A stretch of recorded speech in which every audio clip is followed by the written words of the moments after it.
Buenas noches.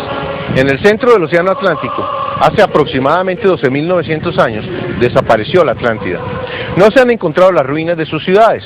Contamos con las descripciones que le dieron forma a la leyenda y con canalizaciones de seres que, utilizando su intuición, nos cuentan cómo vivían, sus creencias, el desarrollo tecnológico y psíquico que alcanzaron. Basándonos en estas fuentes, hemos recreado la isla nunca encontrada y a Poseidonis, su capital.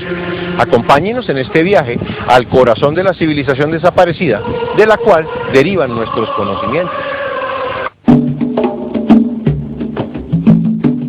La descripción más antigua de la Atlántida es la realizada por Platón en el diálogo con Critias, nieto de Solón, un gobernante griego que visitó Egipto en el año 590 a.C. Recibió esa información de sacerdotes egipcios. La recreación que veremos se basa en esa descripción y en la información recopilada por seres extraordinarios que tienen la capacidad de acceder a los archivos akáshicos del universo. Allí se almacena la memoria de la naturaleza. Contienen todas las experiencias pasadas y presentes de todos y cada uno de los individuos de este planeta. Cada ser vivo está inmerso en un mar de energías. Se encuentra siempre en contacto con los ritmos y armonías de todas las energías de su universo, pero solo unos pocos son conscientes de ello.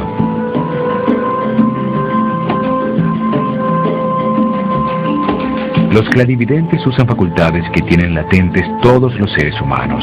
Pueden percibir los canales distintos a los 5 sentidos tradicionales y captan eventos que suceden a distancia en el espacio y el tiempo, almacenados en esos archivos akáshicos. Edgar Cayce, un renombrado psíquico y sanador holístico, fue uno de los videntes que más información nos dejó sobre la Atlántida. Nació en Estados Unidos en 1877. Fue un niño con una extraña habilidad. Podía dormir con la cabeza en un libro y al día siguiente despertar sabiendo todo su contenido. A los 21 años perdió su voz y bajo hipnosis diagnosticó su propio problema y la manera de curarse. Así descubrió que podía diagnosticar y decir cómo curar, con lo cual más tarde sanó a miles de personas. Cayce fue un católico convencido. Siempre creyó en una inteligencia directora o primera causa de toda la creación. En esas lecturas psíquicas comenzó a aparecer información sobre las vidas pasadas de diferentes personas en la Atlántida. Cayce se convenció de que los seres humanos vuelven a nacer una y otra vez para evolucionar espiritualmente. Otra de las videntes que dejó información sobre la Atlántida fue Elena Blavatsky. Escribió en 1877 Isis sin velo y La doctrina secreta, libros en los que desarrolló la historia de la humanidad desde cuando existía en un estado prefísico de ser, antes de tomar forma en la materia. Ella afirmó que sus libros están basados en un trabajo religioso de origen atlante llamado El Libro de Xian.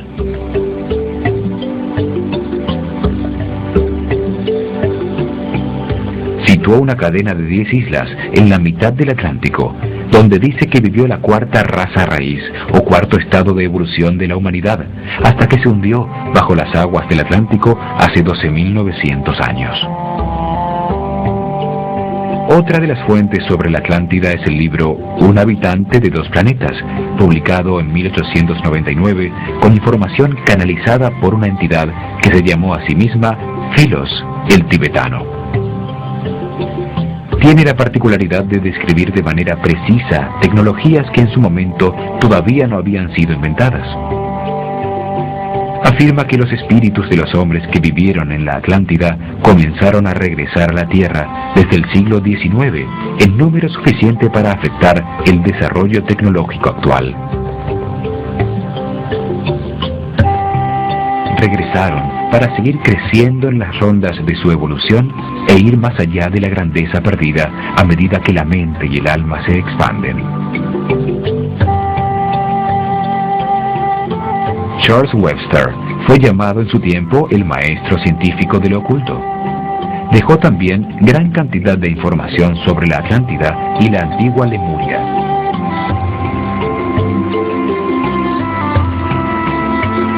Otro caso es el del colombiano Gerardo Smedling, quien experimentó la muerte clínica a los 22 años y se encontró con seres de dimensiones no físicas. Desde entonces comenzó a dedicarse a temas espirituales.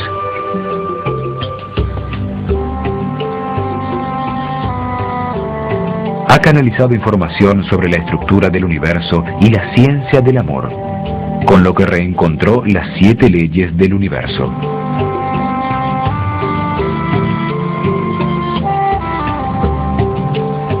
También utilizamos las traducciones de los textos escritos por Thoth el Atlante de las hoy desaparecidas tabletas Esmeralda.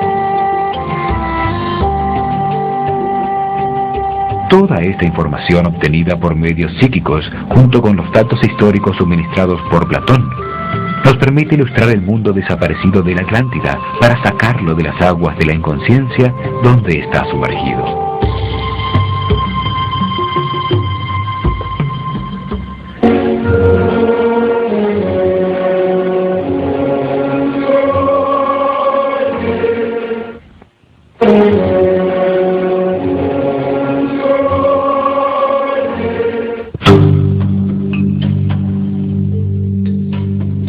Platón nos cuenta que al comienzo de los tiempos, después de la victoria sobre los titanes, de Cronos, Zeus, Hades y Poseidón, se dividieron y se repartieron el mundo. Le correspondió a Poseidón el gobierno de las aguas y la isla de la Atlántida. Allí vivían los mortales, Evenor y Leucipa, con Clito, su única hija, de la cual se enamora perdidamente. Con ella tiene 5 parejas de mellizos. A los primeros en nacer los llamó Atlas y Gadeiros, el mismo nombre que llevan los 2 volcanes gemelos que dominaban la isla.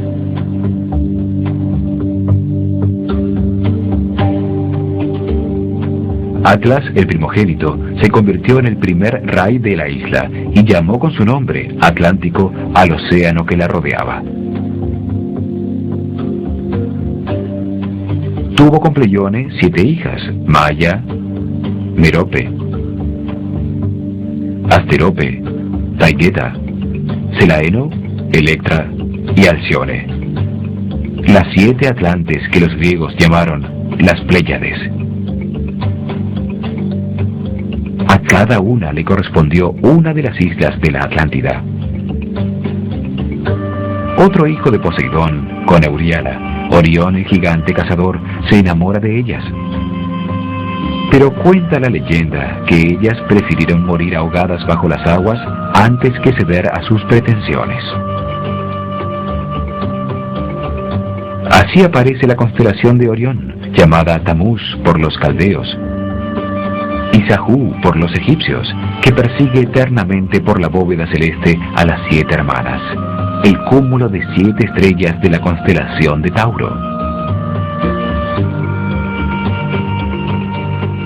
Comienza así la monarquía atlante, que por muchos miles de años fue de carácter hereditario, aunque más tarde, con la evolución de su sociedad, se comenzó a elegir al rey por votación popular.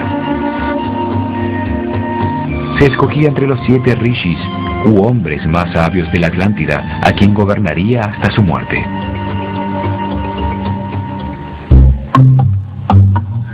Platón sitúa a la cadena de islas que formaron la Atlántida más allá del Mediterráneo, después de las columnas de Hércules que se encontraban en el estrecho de Gibraltar.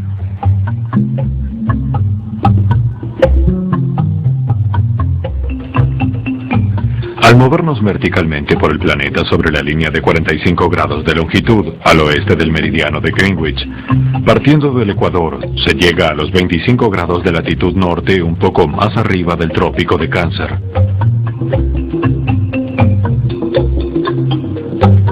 Sobre el meridiano de los 65 grados de longitud oeste se encuentran las Islas Bermudas. Por el lado derecho, sobre el meridiano de los 25 grados de longitud, se encuentran las Islas Azores. Entre estos dos extremos se encuentran los límites exactos de los bordes izquierdo y derecho de la cadena de islas desaparecidas, a los 50 y 40 grados de longitud. La Atlántida se encontraba directamente encima de la fractura de Atlantis, la grieta del Atlántico Medio cuya existencia predijo Elena Blavatsky en 1877.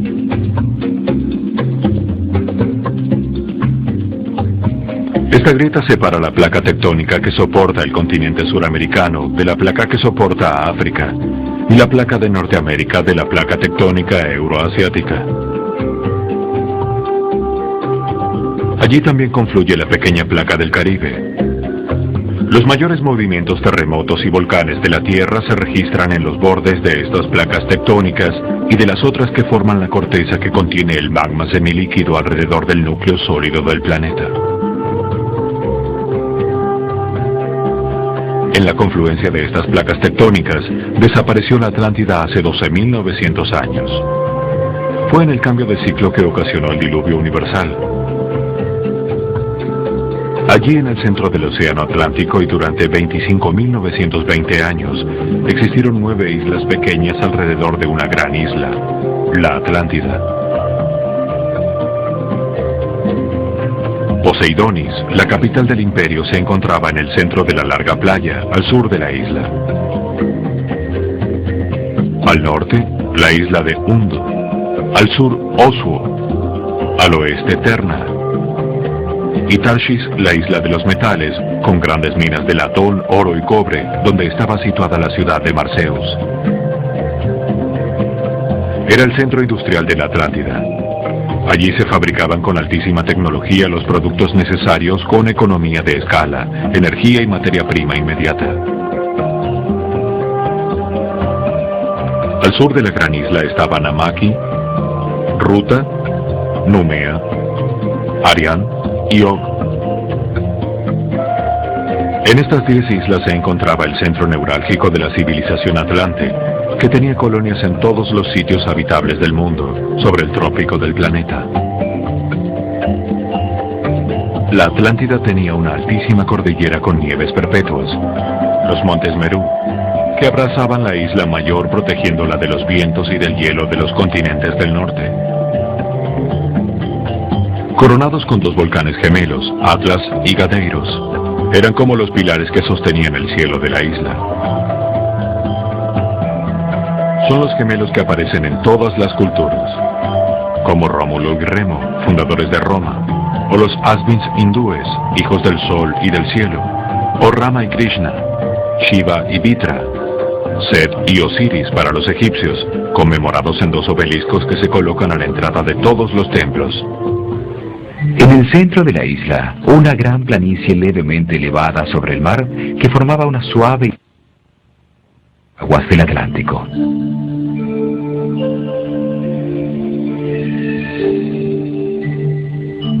De las nieves en las montañas, de la cumbre de Atlas, bajaba un gran río, el Parfa, y cientos de riachuelos, generando en el clima tropical una temperatura muy agradable.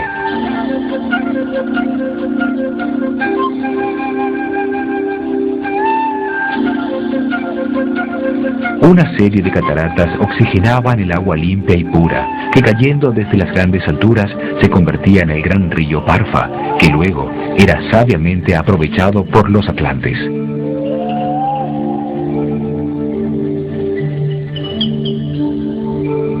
En la montaña, el gran lago de Incal almacenaba el agua, haciendo de enorme reserva de agua potable. El río Parfa llegaba a una enorme red reticulada con miles de kilómetros de canales que irrigaban con agua dulce, aún en verano, la gigantesca planicie de tierra fértil.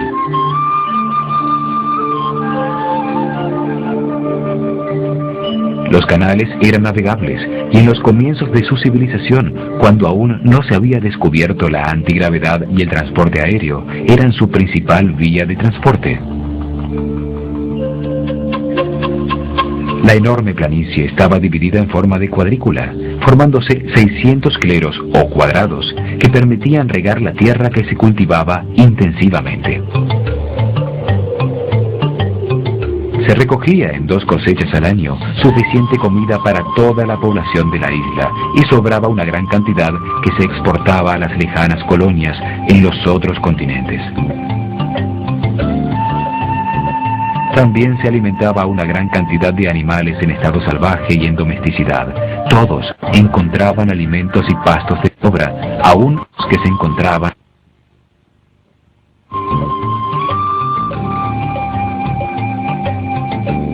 En la isla había miles de elefantes que convivían pacíficamente con toros, monos y todo tipo de aves y pájaros exóticos. Además de todo esto, producían los perfumes que embalsaman el ambiente en todas partes, procedentes de raíces, hierbas y árboles de incienso, destilados por las flores y las frutas. Una variedad de flores llenaba de colorido las cañadas y riachuelos, y todo tipo de frutas como cocos, piñas, papayas y mangos servían de alimento en cantidades incontables. La isla, favorecida por el sol tropical, prodigaba sus tesoros con abundancia, en momentos en que la mayoría del planeta se encontraba cubierto de hielo. La enorme planicie, totalmente irrigada, era cultivada intensamente, y miles de palmeras se mecían con el viento. Con los estándares de hoy, podría producir una cosecha de unos 15 millones de toneladas de arroz, además de otros cultivos adicionales suficientes para alimentar a una población de 30 millones de personas y tener sobrantes para exportar. Al norte, frente a la central Atlántida, en la pequeña isla con forma casi circular que se llamaba Undl, vivían los maestros sobrevivientes de la antigua escuela lemuriana de misterios de Nakal. Tenían su centro de enseñanza y su templo al frente, en la isla de la Atlántida, en lo más alto del monte Merú, entre las cumbres de Atlas y Gadeiros, dominando la ciudad de Poseidonis.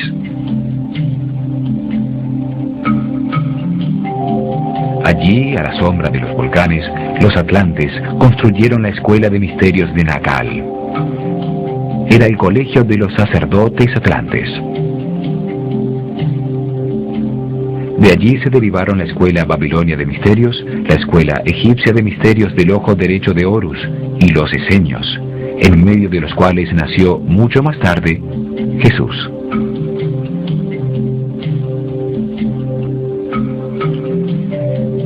La dirigía un ser con altísima energía, un gran maestro, el Incalis, o sumo sacerdote. Era reverenciado y escuchado por todos los atlantes. También era el encargado de las comunicaciones con otras entidades de los planos no físicos y con otras culturas de la galaxia. En la escuela de Nakal se enseñaba la religión conocimiento a los estudiantes, llamados Incaalenes.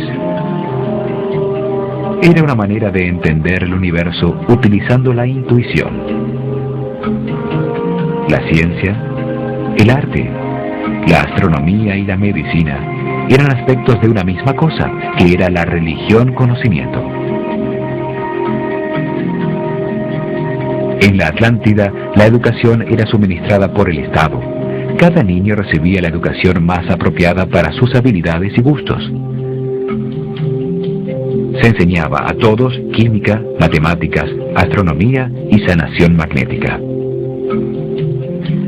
Se desarrollaba en los niños facultades psíquicas y el manejo de las fuerzas escondidas de la naturaleza, las propiedades ocultas de las plantas y los procesos de transmutación alquimista. Todo atlante a los 16 años tenía la opción de entrar a la escuela de los sacerdotes de Nakal o a la escuela de ciencias, el Exioquitlón, donde estudiaba por 7 años las materias motivo de su interés, como agricultura, mecánica, pesca o caza. Los atlantes sabían que el cerebro tiene dos mitades que son virtualmente imágenes espejo la una de la otra, pero que tienen funciones distintas. El lado izquierdo del cerebro controla la función del habla, la lógica y la razón. Es la parte científica de cada ser humano. El lado derecho reconoce formas, patrones y sonidos. Es el artista que vive en las sombras y solo reconocemos su existencia en momentos de profunda relajación o de inspiración. La civilización atlante basó su percepción del universo en el lado derecho del cerebro, en la intuición que capta los objetos como un todo. Este tipo de entendimiento es llamado lunar y produce una visión integrada de toda la realidad. Sin embargo, al final del gran ciclo comenzó a predominar el pensamiento científico y racional, transformándose en una civilización que comenzó a operar desde el lado izquierdo del cerebro, que funciona con palabras y conceptos, fragmentando y analizando el objeto que se quiere conocer. Esta manera de entender el universo es llamada solar y está basada en la razón. Es una forma más estrecha de conciencia, resultado de abandonar el uso del lado derecho del cerebro. La religión universal centrada en la luna, la diosa blanca, es reemplazada por el dios sol, Apolo, símbolo de la ciencia y la racionalidad. Los pensamientos son eventos electromagnéticos de muy corta duración que suceden en el sistema neurológico. En esa corriente de pensamientos, la mente se enfoca en una dirección determinada y al hacerlo aparece una imagen. Esta imagen afecta al cerebro, produciendo cambios en el sistema nervioso y en sus químicos, influyendo la forma en que se siente. Las emociones afectan directamente los sistemas musculares, hormonales, las decisiones y comportamientos. Es por eso que las imágenes que aparecen en la mente, escogidas conscientemente o no, afectan el estado físico, las emociones, las decisiones, las acciones y los pensamientos. Son entonces muy importantes para la armonía y la felicidad. Los atlantes utilizaron imágenes metafóricas para guiar la corriente de pensamiento, enfocando la conciencia hacia la armonía. Estas imágenes metafóricas son llamadas jeroglíficos. Eran ilustraciones muy sencillas y abstractas que permitían comunicar instantáneamente muchas cosas a la vez. Este dibujo es captado por el lado derecho del cerebro, transmitiendo un significado común, junto con todas las ideas conectadas con él. La ilustración transmite todo lo que significa el objeto, como si se hubiera enseñado lo que representa, para qué sirve, quién lo hace y cómo se utiliza. Al conectar muchas ideas simultáneas, se evoca inmediatamente la realidad interna de cada individuo, que comprende entonces la idea representada en el dibujo. Esta manera de comunicación en imágenes, no en palabras, es la base de la telepatía, que es una facultad del lado derecho del cerebro. Una civilización que se comunica de esta manera puede acceder más fácilmente a niveles superiores de energía. La palabra es una colección de letras y sílabas que capta el lado izquierdo del cerebro, basada en el lenguaje humano, en vez de dibujos de objetos.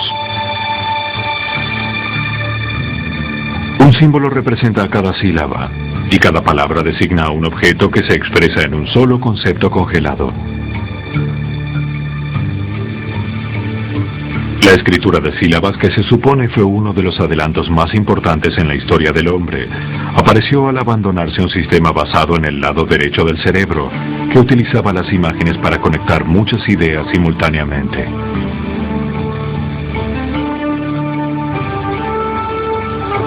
Ese Ese fue realmente el significado de la Torre de Babel. Representó la pérdida de la comunicación a través de las imágenes, un suceso que atrasó el desarrollo de la conciencia del hombre. Esa manera lunar e intuitiva basada en el lado derecho del cerebro, combinada con la manera actual racional, basada en el lado izquierdo, puede conducir al hombre a un sitio nuevo. La utilización simultánea de los dos hemisferios puede acelerar el desarrollo de su conciencia y conducirlo a elevadísimos niveles de energía. Ese fue el caso de los mayas. Seguramente este es el propósito del universo: conducir a la humanidad de la intuición a la razón y luego a un estado simultáneo de razón e intuición. Las facultades psíquicas están ahí como herencia de la raza, esperando el esfuerzo individual para recobrarlas y darle a nuestro carácter más claridad y más poderes trascendentes. Es muy importante reconocer la existencia de un sistema de conocimiento que perciba al universo como un todo. Una forma distinta a la fragmentada, irracional del hombre actual, que no le permite encontrar el sentido a la vida. Esa es una de las conexiones que debemos hacer con los atlantes, para aprovechar las experiencias pasadas, que son como el agua que fluye en la mente de la humanidad. A través de los canales de riego que bordeaban los campos cultivados o los pastos con ganado y ovejas, el agua del río Parfa llegaba hasta el anillo exterior de la ciudad circular de Poseidonis. Tenía 30 kilómetros de diámetro. La ciudad estaba diseñada como una sucesión de anillos circulares de tierra y agua comunicados por 10 puentes colgantes.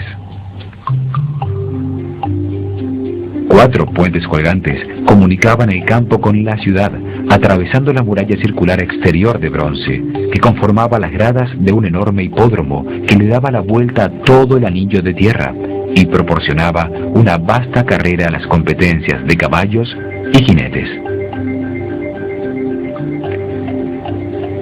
Protegida por las murallas de metal y entre anillos de agua, en su interior se encontraba la ciudadela real y miles de viviendas que, en medio de jardines y piscinas, giraban alrededor del núcleo central de la ciudad. Sus conocimientos de la transmutación de elementos y metales y las grandes minas en la isla de Tarshish permitieron la utilización en gran escala de metales en la arquitectura. Los edificios eran construcciones de grandes proporciones, muchos de los cuales tenían jardines en sus cubiertas. Había fuentes en todas partes, muchas de las casas tenían forma de domos y de conos que terminaban como agujas. 4 puentes colgantes de auricalco conducían al segundo anillo de tierra, que tenía medio kilómetro de ancho. Allí, entre jardines y fuentes, construyeron templos piramidales y viviendas. Estaban la mayoría de las casas de los oficiales de la corte y el palacio de los extranjeros, donde se alojaba a los forasteros por cuenta del gobierno, mientras decidieran permanecer en Poseidonis. Otro puente colgante de gigantescas torres de auricalco atravesaba el último canal con agua que rodeaba el complejo, llegando a una gran plaza por una amplia avenida. En el centro, dominando la ciudad, sobre una planicie circular de 1 kilómetro de diámetro, se encontraba el templo sagrado del Incalitlón, construido en granito blanco pulido que destellaba al sol.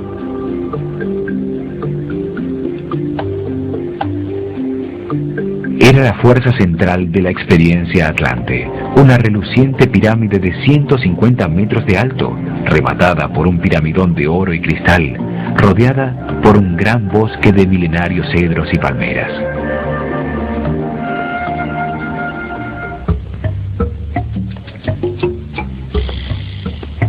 Enmarcando el acceso al templo, 2 altísimos obeliscos de oro, donde estaban inscritas las leyes que regulaban su sociedad.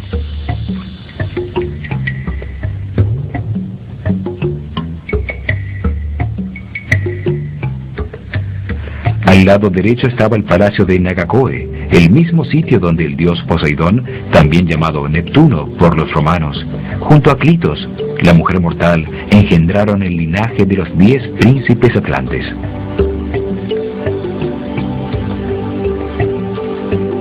Allí, en un palacio hecho totalmente de oro, rodeado de jardines y plazas, continuaba viviendo el rey de la Atlántida. Al lado izquierdo de la plaza, las enormes cúpulas que contenían las termas de los baños públicos de las Nereidas, con sus cámaras hirvientes y sus heladas piscinas. En el gran templo de Incalitlón cabían 75.000 personas. Estaba dedicado al Incaal, el punto neutro entre las fuerzas negativa y positiva, el punto cero de la polaridad.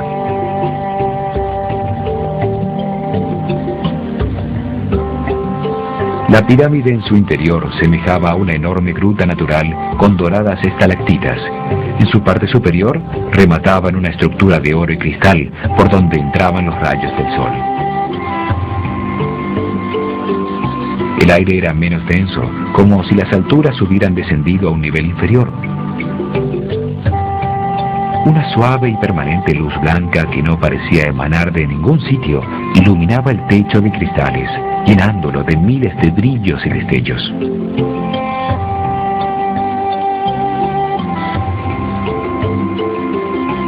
En todo el centro de la gigantesca pirámide, flotando sobre una plataforma compuesta por 2 triángulos equiláteros intersectados de baquelita roja, se encontraba un gigantesco cubo de cristal de cuarzo. Lo llamaban Tuaoi, o el cristal del fuego de la muerte.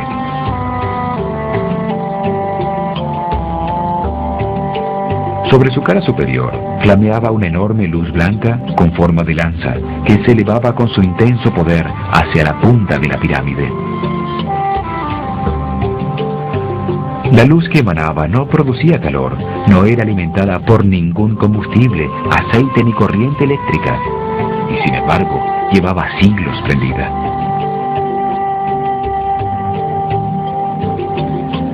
Era un vórtice energético, una puerta de comunicación interdimensional, a través del cual la fuerza primaria de vida, como un rayo de luz que atraviesa un prisma, se manifestaba en el mundo físico de las formas.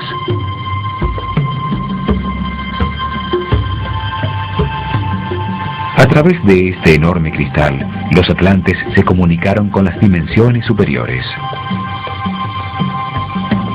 Comunicaba lo infinito con lo finito. Era una puerta que conducía a la dimensión que cada alma debe descubrir por sí misma en el momento de su muerte. La luz ódica emanada del cubo desintegraba en el acto cualquier objeto o ser vivo que la tocara. Era el principio mayor que contiene a todas las fuerzas inferiores. Cuando se ponen en contacto, instantáneamente lo inferior desaparece y la energía que le daba forma o fuerza regresa a la suma indivisa del todo.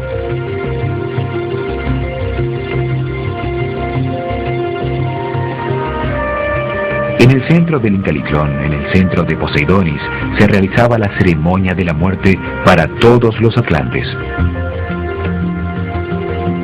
El cuerpo físico de los que morían era colocado sobre el tetraedro de baquelita, bajo el cubo de cristal, elevándolo suavemente hasta que la luz ódica lo tocaba, desintegrándose instantáneamente al entrar en contacto con el fuego de la muerte. De esa manera, la luz del cristal desintegraba simultáneamente el cuerpo físico y cuerpo astral, donde residen los archivos de la personalidad temporal del Atlante que acababa de morir.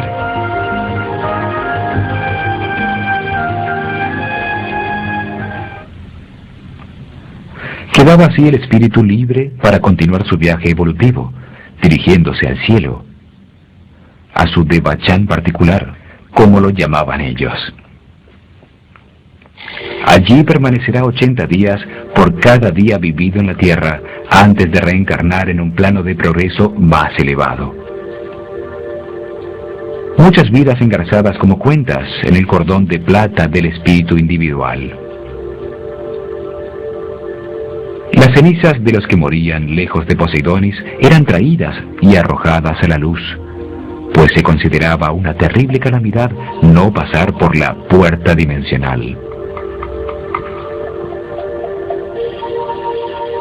Creían que un espíritu no liberado de sus cuerpos por la luz del Incal prolongaba innecesariamente su estadía en el plano físico, alimentándose de la energía magnética que emitía un ser querido que no aceptara la muerte ocurrida.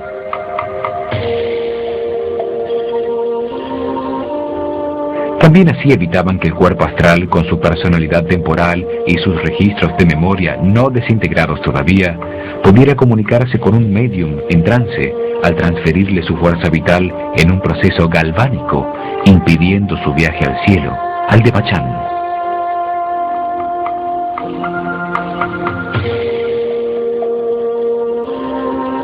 El espíritu, libre de los cuerpos astral y físico, sale del mundo de las causas para llegar al mundo de los efectos, a su cielo particular, su Devachan, un mundo distinto creado por la fantasía de cada individuo.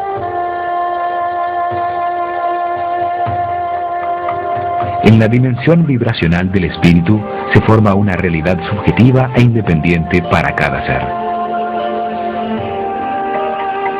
En el cielo no reinan las leyes de la naturaleza física, pero al encontrarse allí la conciencia del hombre, se lo percibe como un mundo real.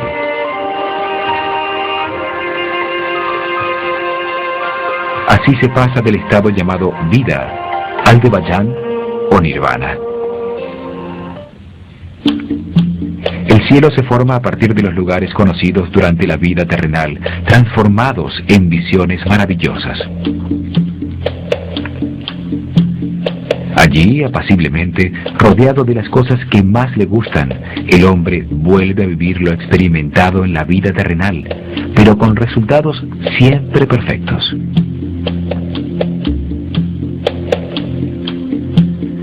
Todas las personas que conoció actúan como él quiso que hubieran actuado.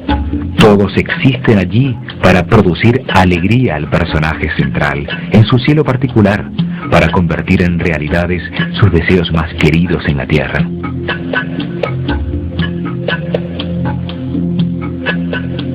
El cielo extrae las escenas de lo vivido en la tierra. Son la base de lo que se experimenta. Se vuelve a vivir sin las limitaciones experimentadas en la vida. Se produce un encuentro con los seres amados idealizados. El padre ideal, la madre ideal, los amigos que solo producen alegría. Se vuelve a crecer en medio de total libertad. Todo sucede sin dolor, ni pena, ni enfermedad, ni angustia. Porque esas son condiciones terrenales que forzosamente quedan en la tierra. La permanencia en el cielo, reviviendo las experiencias con los resultados siempre deseados, solo obteniendo recompensas y felicidad, permite al espíritu comparar las dos situaciones.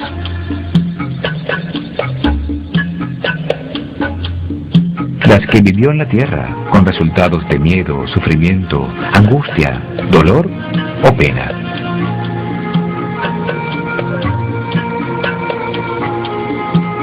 Las revividas en el cielo, siempre con resultados de amor, paz, armonía, abundancia y felicidad. Al comparar cada experiencia revivida en el cielo con la vida en la tierra, se logra comprender por qué se sufrió, y el espíritu se vuelve más flexible, más abierto y tolerante.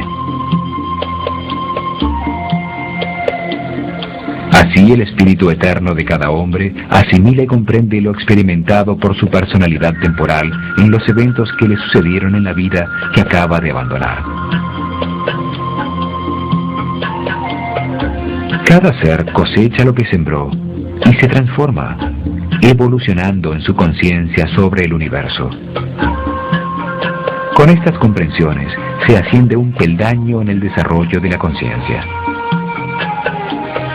Lo comprendido pasa a formar parte de las cualidades que tendrá la nueva personalidad temporal en una nueva vida, cada vez más feliz, más armoniosa, más cerca de Dios. Una mañana, cuando las experiencias revividas se han convertido en comprensiones sobre el universo, convirtiéndose en rasgos de carácter de la nueva personalidad, el cielo desaparece, se vuelve a dormir y se despierta en la tierra.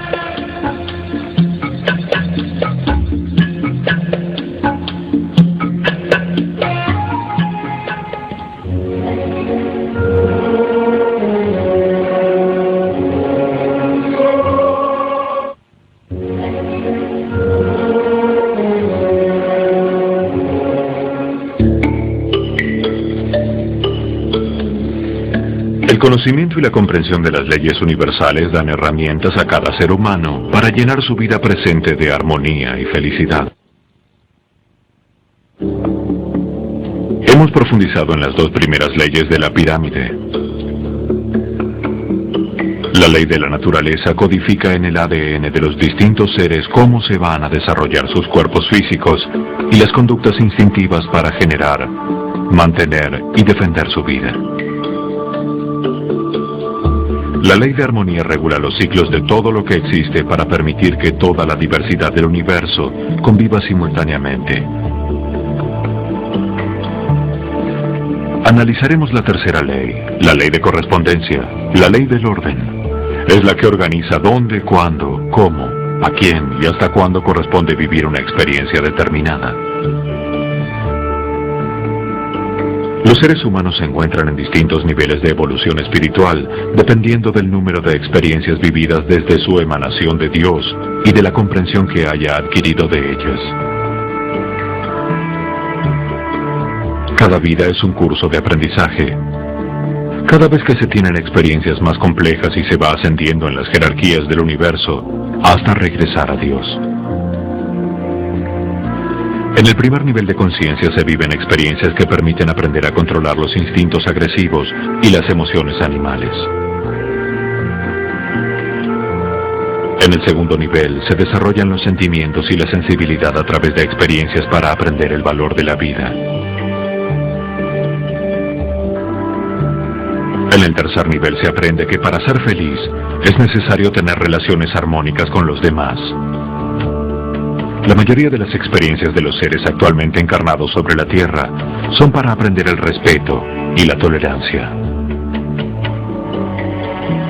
La humanidad se encuentra en el amanecer de la galaxia, a punto de entrar al cuarto nivel de conciencia, donde el respeto y la tolerancia encontrados permitan una nueva era de armonía, paz y felicidad.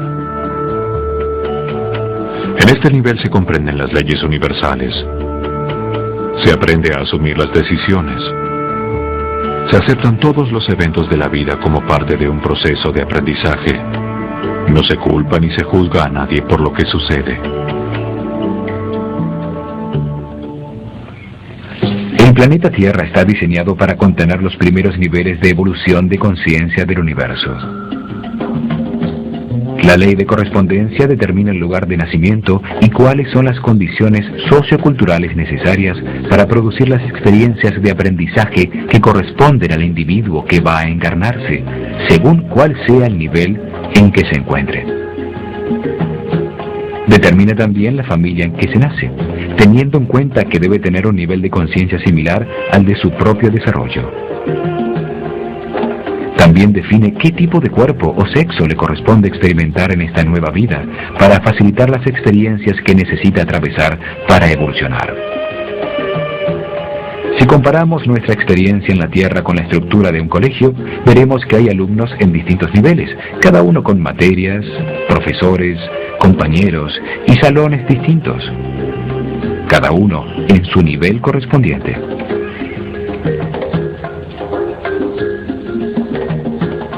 No es injusto encontrarse en primer grado y no en sexto, sino que esto depende de cada nivel de evolución.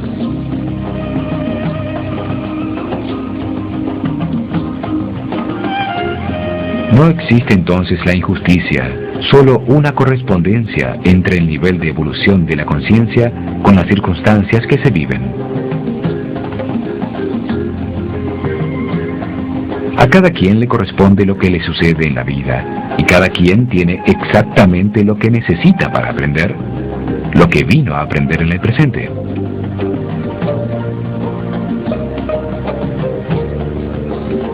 En el ejemplo del colegio, la ley de correspondencia determina qué materias o experiencias son las que el estudiante debe vivir para seguir avanzando en su comprensión sobre la vida. Crea las circunstancias para que se manifieste un evento determinado en un lugar definido, de manera que, al afectar a una serie de personas, les permita aumentar su comprensión sobre el universo. Esta ley se puede reconocer si se observa que el planeta no es uniforme, sino que tiene distintos climas, distintas sociedades, distintos niveles de respeto y conciencia en sus habitantes.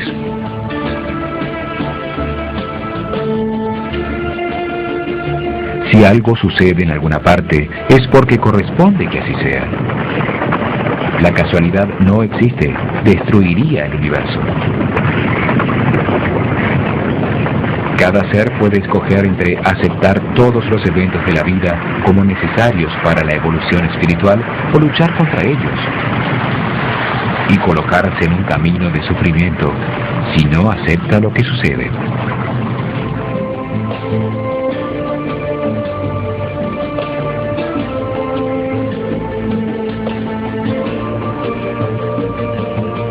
Cuando una persona ya no puede aprender más de un lugar y circunstancia, se produce un cambio de situación que la lleva a un nuevo proceso de aprendizaje. Siempre sucede lo que tiene que suceder, y lo que no, no sucede. Por eso, no hay nada que temer. La ley de correspondencia regula el destino de cada ser, determinando las experiencias que debe vivir para comprender algo que permita a su conciencia evolucionar, haciéndolo más sabio. Todos los seres humanos se encuentran en el colegio de la vida para ir aprendiendo gradualmente. Esto se logra a través de sucesivas vivencias, correspondientes con el nivel de su evolución. A medida que se asciende en la comprensión, las experiencias van cambiando. La evolución es un proceso gradual que permite comprender que todo sucede por amor en un proceso definido por las leyes universales. En este programa hemos llegado al corazón de la Atlántida, la plaza central de Poseidonis, donde se encontraba el Incalitlón, el Palacio de Nagacoe y los baños termales de las Nereidas. En nuestro próximo programa veremos el trazado urbano de la capital radial del imperio. También continuaremos profundizando en su más importante legado, las 7 leyes universales. Acompáñenos.